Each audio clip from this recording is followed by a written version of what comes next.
travailler, c'est bien, mais l'entrepreneuriat, c'est ce qui soutient les économies. Je pense qu'on doit avoir des entrepreneurs qui peuvent faire la différence.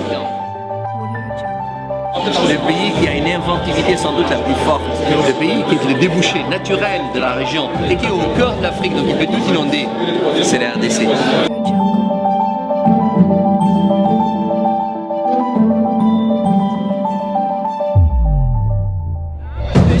Là où moi je réside en Italie, précisément à Milan, il n'y a pas ce genre d'événement de la diaspora africaine.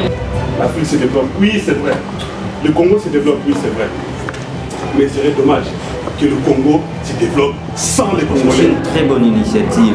Nous mettre ensemble comme ça pour réfléchir, pour réseauter. Personne ne peut gagner seul. Je pense qu'aujourd'hui, le pays est trop grand et on a bien sûr besoin de l'apport de tout un chacun pour pouvoir les changer. L'entreprise facture 100 et le ponctionne 30 qui vont immédiatement dans la poche des sociétaires. Et donc ces comportements en interne sont aussi un handicap au développement économique. Effectivement. Donc je veux dire par là, nous avons en tant que chef d'entreprise quelque chose à modifier.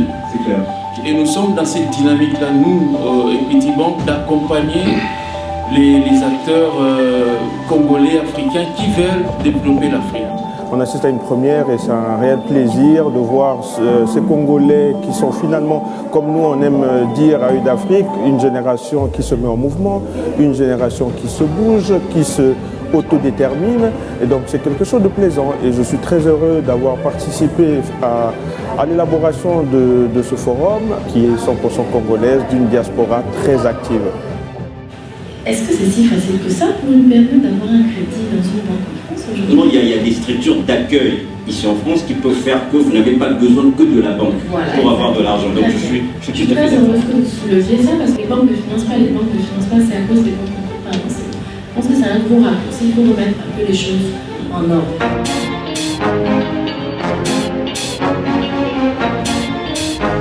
Winner, the highest producer. Every woman is a diamond that must shine like 1,000 stars. Il est très important pour nous, les femmes, et pour la société, d'éduquer la femme et de l'instruire. Parce que la femme, elle est limitée au fait. Dans les entreprises que j'ai pu gérer dans le secteur formel, j'ai vu comment les femmes avaient une gestion rigoureuse dans leurs entreprises. Je n'ai jamais rappelé une femme pour le paiement de son crédit, mais par contre les hommes, je l'ai. Notre but, pour résumer, c'est de former donc, toutes ces femmes qui ont déjà des activités, qui représentent 80% de l'économie au Congo aujourd'hui, pour les transformer donc, en petites et moyennes entreprises. Donc ça passe par la formation, des formations professionnelles, commerciales, pour donner des compétences justement à ces femmes qui n'en ont pas forcément et grâce auxquelles elles pourront aller de l'avant et gérer leurs entreprises elles-mêmes, donc de façon autonome et indépendante. Nous avons besoin de structures étatiques fortes pour accompagner des femmes, des jeunes et des hommes qui s'engagent en entrepreneuriat. Il faut que ça change parce que, si je prends le cas des femmes, il y a des avancées, il y a des réformes qu'on ne peut pas entreprendre sans les interventions de l'État. Et je veux que nous continuions de rêver l'Afrique, le Congo meilleur. Et je crois aux Congolais. Et je sais qu'on va s'en sortir. La femme congolaise est partie prenante de l'essor même du développement économique en RDC. La formation de la femme n'est pas qu'un point, pas un point, c'est la question.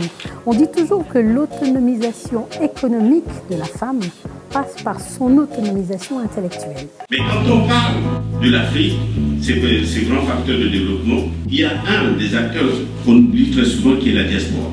Il était temps que les diasporas congolaises, qui sont assez importantes, assez influentes, qui sont généralement imaginatives et créatives, prennent les choses en main et commencent un peu à parler de leur pays. Le Congo est une locomotive pour le continent africain. Il est capable à lui seul de tirer, non pas l'Afrique centrale, mais tout le continent africain. Et donc, il faut qu'on arrête de voir le Congo uniquement sous l'angle minier, sous l'angle guerrier et sous l'angle de crise politique. Ces diasporas, aujourd'hui, constituent une force énorme. Par exemple, en France, 55% des diasporas africaines dans toute l'Europe vivent en France. Alors pour moi, il faut déjà que les personnes aient réussi ici pour pouvoir en fait aller investir au Congo, donc ou même s'impliquer dans une organisation internationale avec le bon état d'esprit. Donc stratégiquement, je pense que nous gagnerons tous si on veut vraiment que le Congo puisse avancer, que nous puissions être des gagneurs là où nous vivons. Et c'est surtout aussi, ça pose un problème de légitimité. Quand vous allez au Congo, vous dites voilà, je veux innover, je veux investir, je vais créer une plateforme internationale, mais qu'as-tu entrepris toi à titre personnel pour pouvoir venir me donner des conseils? Si tu n'arrives pas à gérer tes propres finances, à gérer ta propre entreprise là où tu es, tu n'arriveras pas à gérer les entreprises ou les finances du Congo.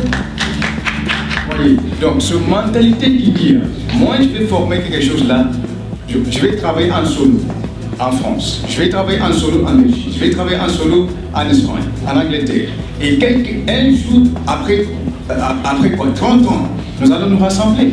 C'est un modèle qui ne fonctionne pas. Ça n'a pas fonctionné. Et ça ne va pas fonctionner. Voilà. Donc votre mission, notre mission, nous tous, diaspora, c'est de voir comment structurer cette force de la diaspora et voir comment on peut arriver à travailler en collectif. En collectif et avoir une vision plutôt panafricaine, parce que l'autre inconvénient, c'est qu'on a des visions focus pays. Moi, l'appel que je fais aujourd'hui de façon solennelle, c'est qu'on a besoin d'accompagner les entrepreneurs congolais, on a besoin d'accompagner les entrepreneurs qui peuvent venir de la diaspora, et le pays, pour que le pays se développe, il faut l'entrepreneuriat. Donc ça ne sert à rien de faire des beaux discours ou de discuter, mais le plus important, c'est d'oser entreprendre. Il y a possibilité de devenir millionnaire, et c'est vrai. Il fallait poser l'acte que nous l'avons posé aujourd'hui, d'accord? Le Congo Business Forum existe enfin, ok? On se donne rendez-vous en 2019, c'est clair, c'est déjà dans la vision, on se donne rendez-vous à Bruxelles, à peu près dans la même période, on essaiera de choisir une date qui convienne à pas tout le monde. Voilà, merci beaucoup.